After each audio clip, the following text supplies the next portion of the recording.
red light runners killed 676 people and injured 113,000 people in 2009, according to the National Safety Commission alert posted February 23rd of this year.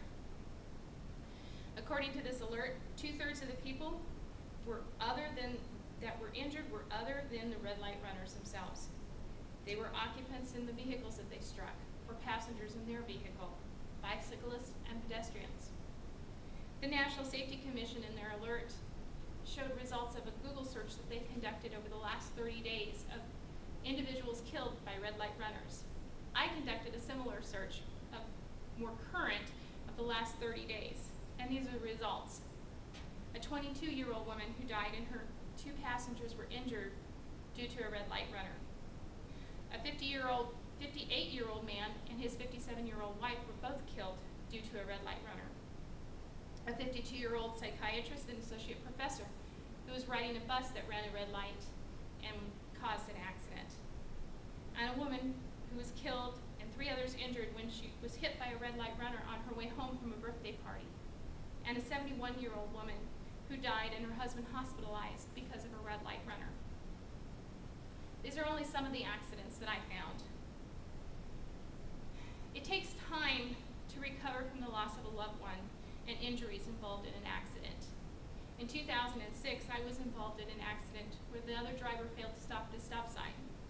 And while she did not run a red light, the principle is the same. She failed to yield right away. And it caused an accident that took nearly 2 years for me to recover from. Again, in 2009, my 5-year-old son was almost hit by a car because the driver failed to stop at a stop sign.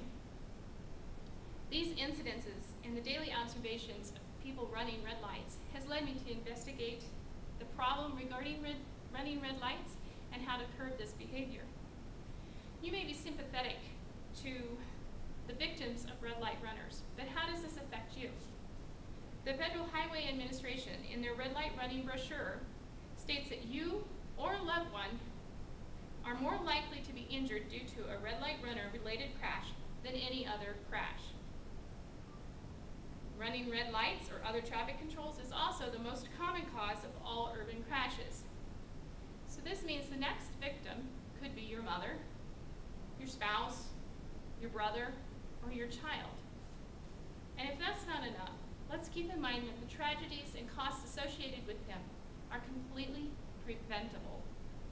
It takes individuals like you and me to make a difference both locally and statewide. The Federal Highway Administration has developed a program to assist us. It's called the Stop Red Light Running Program. The goal is to reestablish respect for the law.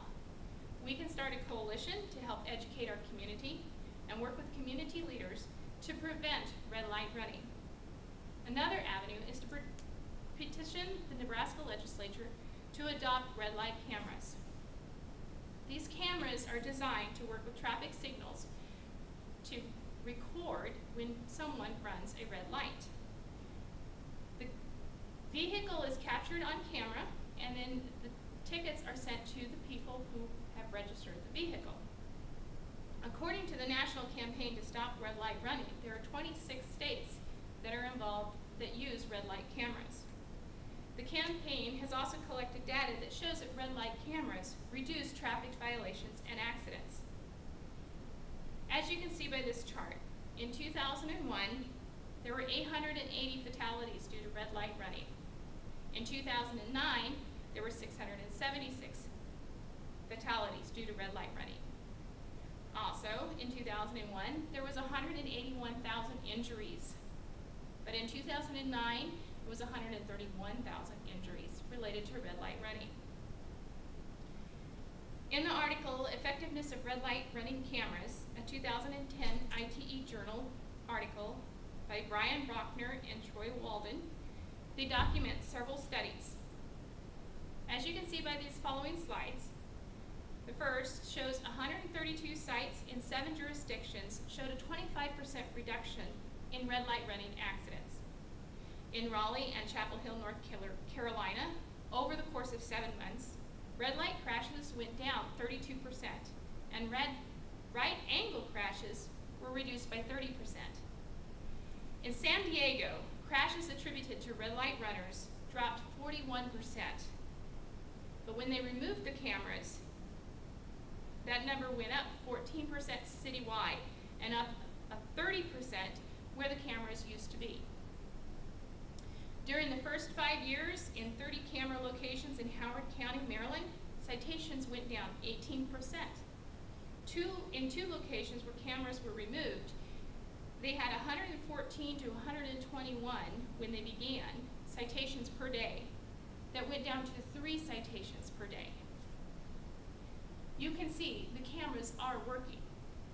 Anna McCart of the Insurance Institute for Highway Safety, in her testimony at the House Transportation and Infrastructure Committee on June 30th of 2010, stated that motorists are more likely to comply with traffic laws when there is a risk of being caught.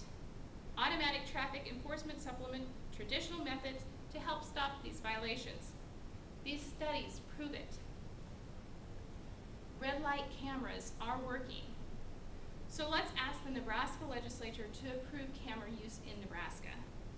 Here are the information to contact your representative. And let's implement the stop light running programs. Let's educate our communities. And let's begin now before our loved ones become a statistic.